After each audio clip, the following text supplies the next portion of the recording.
पढ़ रहा हूँ क्योंकि महाराज जी काफी बच्चों की स्थिति लगभग ऐसी हो रही है महाराज जी, उसको आपको सूचित करना चाह रहे थे। महाराज जी अभी मैं 18 साल की पूरी हुई महाराज जी, मैंने शराब एवं सिगरेट का भरपूर सेवन किया है। नशे की दवाई अपनी दादी को पिलाई ताकि एक पुरुष को अपने घर बुला सकूं। मैंने अपनी दादी के कान के जेवर गिरवी रखकर कई पुरुषों का संग और सारे दूरदर्शन किए। जब ये बात माता पिता को पता लगी तो उन्होंने महाराज जी फोन छीन लिया।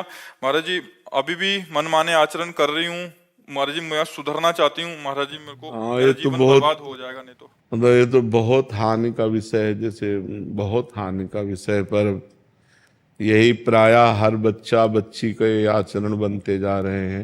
ये जो गर्लफ्रेंड बॉयफ्रेंड एक नशा चला, इसी से सब हमारे महाराज जी बच्चे स्कूल कॉलेज में प्राय ऐसी स्थिति बनती प्रायः जा रही है सब महाराज जी। सब मतलब बहुत कठिन है, बहुत। बहुतों का प्रश्न है और सबकी लगभग हम देख रहे हैं महाराज इसमें हम इसलिए असमर्थ हैं कि अगर आप सुधरना ना चाहो तो आपको कोई सुधार नहीं सकता।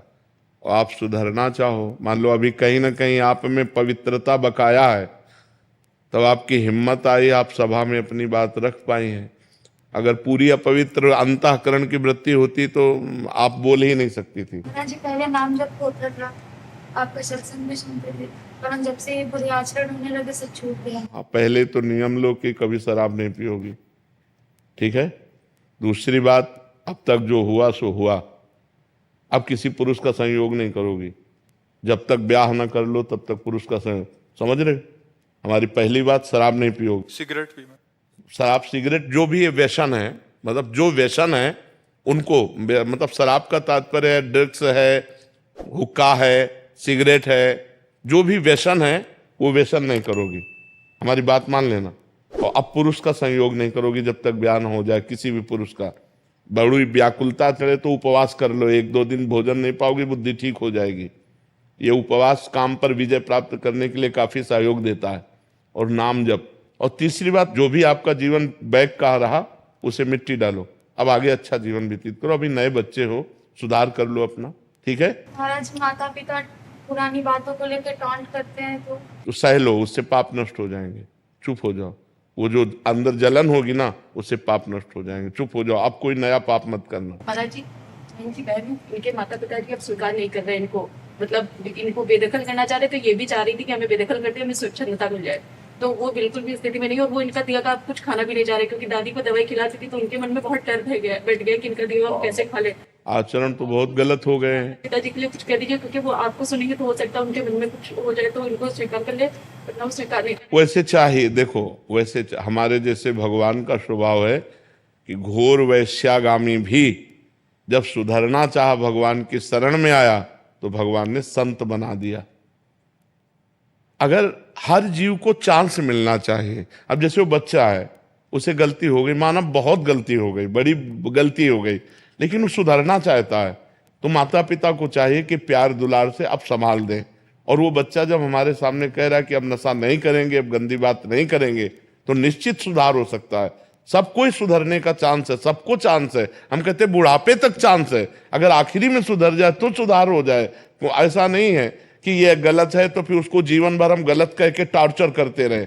नहीं, गलती हो गई, अब उसका सुधार हो जाना चाहिए, और वो सुधरना चाहती है तो उसे चांस देना चाहिए। माता पिता को, बहन भाइयों को चाहिए कि चांस देना चाहिए। अच्छा, बेदखल कर दो, अब वो गंदी बातों में और गिरती चली जाए तो उसका जीवन नष्ट हो जाएगा। माता पिता यद्यपि गलती की है, दंडनीय गलती की है, पर अब उसको क्षमा करके उसको दुलार देते हुए आगे बढ़ाओ।